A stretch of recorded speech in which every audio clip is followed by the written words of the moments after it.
आप लोगों को मालूम होगा कि आपने कथा सुनी है कि दक्ष ने कनखल के अंदर जो है वो बहुत बड़ा यज्ञ किया था और सबको निमंत्रण लिखा कि आपको जो है हमारे उस यज्ञ के अंदर जो है शामिल होना है। सारे लोग इकट्ठे होकर के आए, लेकिन उस यज्ञ के अंदर 3 लोग नहीं थे।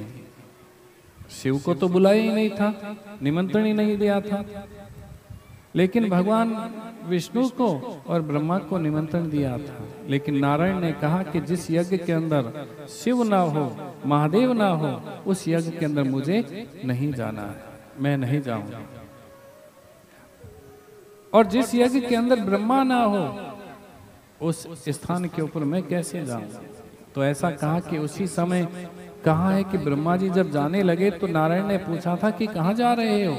तो उन्होंने कहा कि भाई मेरे को तो ये वरदान मिला है कि जहां पर भी यज्ञ हो वहां पर मुझे जाना होगा।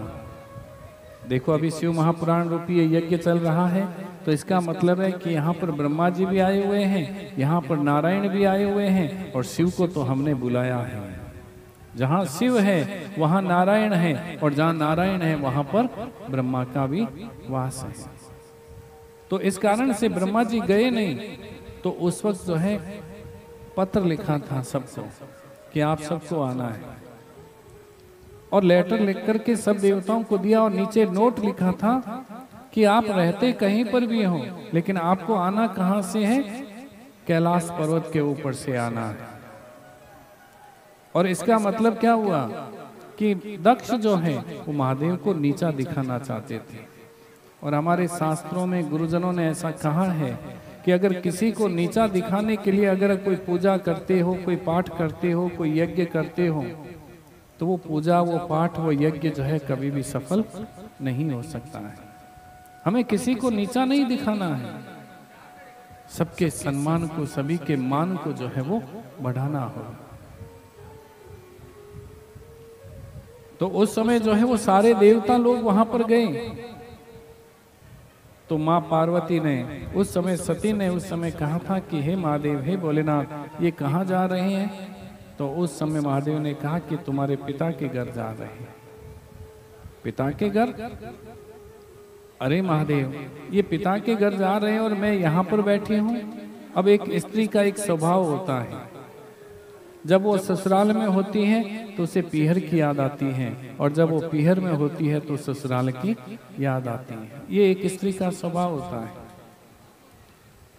सती ने कहा कि हे स्वामी, मेरे पिता जो है इतने बड़े यज्ञ का आयोजन कर रहे हैं और मैं यहाँ पर रहूं, यहाँ पर बैठूं, मैं भी जाना चाहती हूँ। तो उस समय महादेव ने कहा कि हे देवी, उन्होंने हमें बुलाया नहीं है और बिना बुलाए हम जावें कैसे। तो सती ने कहा कि स्वामी, आप कथाओं में कहा करते हो कि पिता के घर, गुरु के घर, मित्र के घर बिना बुलाए चले जाना चाहिए। तो उस समय शिव जी ने कहा कि हे देवी, मैंने ये भी तो कहा है कि अगर जानबूझकर के ये लोग भी नहीं बुलावे तो उस स्थिति के अंदर, उस अवस्था के अंदर हमें इन तीनों के यहाँ पर भी नहीं जाना चाहिए। महादेव ने साफ मना कर दिया, और आज सती जो है बिना महादेव की आज्ञा से उस कनखल के अंदर जाती है। और ऐसा कहते हैं कि जिस यज्ञ के अंदर महादेव ना हो, जिस यज्ञ के अंदर नारायण ना हो, जिस यज्ञ के अंदर जो है वो ब्रह्मा ना हो, वो यज्ञ जो है कभी भी पूर्ण हो ही नहीं सकता है, सफल नहीं हो सकता है। और उस यज्ञ के अंदर सती जाती है तो देखती है कि इस यज्ञ के अंदर तो महादेव को स्थान ही नहीं दिया है, और क्रोधित होकर के उन्होंने अपने शरीर का जो है वहीं पर त्याग कर दिया था। यज्ञ विध्वंस हो गया, यज्ञ जो है वो नष्ट हो गया। और जब यज्ञ नष्ट हो गया तो उस समय जो है वो, और ऐसा कहते हैं कि वीरभद्र ने आकर के दक्ष का सर भी जो है वो काट दिया था। और जब दक्ष ने सर काट दिया तो उस वक्त जो है वो सारे देवता इकट्ठे होकर के नारायण के पास में गए और नारायण से कहा कि भाई हमारा ये यज्ञ जो है वो पूरा होना चाहिए, संकल्पित है। तो उस समय उन्होंने कहा कि भाई जिसका आप लोगों ने अपमान किया है उसी के पास में जाओ। तो सारे लोग इकट्ठे होकर के महादेव के पास में आते हैं। इसमें यही कहा है कि जीवन के अंदर राम होना बहुत जरूरी है। जहाँ राम है वहाँ पर शिव है, जहाँ शिव है वहाँ पर राम है।